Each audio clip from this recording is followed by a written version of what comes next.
Forgetting someone's name isn't rude.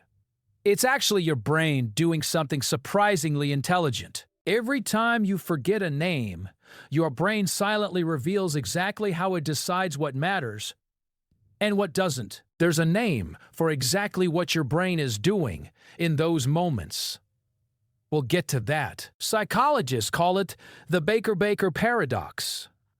And once you understand it, everything about memory shifts. If someone is a baker, your brain hooks that word to images, smells, memories. It sticks. Here's the first reason.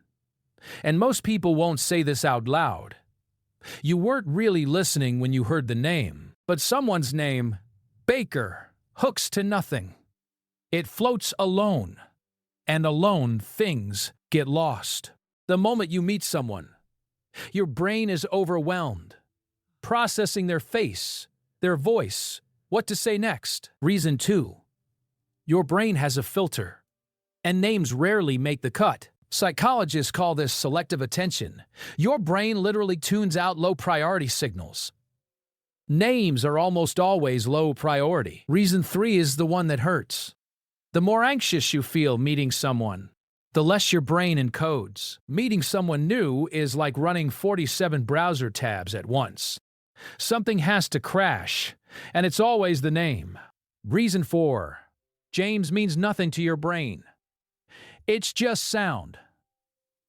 Sounds without meaning evaporate in seconds. James, the guy who fixed my car in the rain. Now there's a story. Now it sticks. Reason 5 is uncomfortable. Your brain ranks people the moment it meets them. And low-rank people get low memory resources. This isn't cruelty. It's ancient wiring. Your brain evolved to track allies and threats, not every stranger's name. But here's what nobody talks about.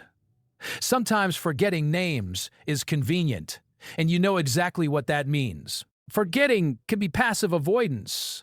If learning someone's name feels like investment, and you don't want to invest, the brain quietly obliges. So what do you do with all of this?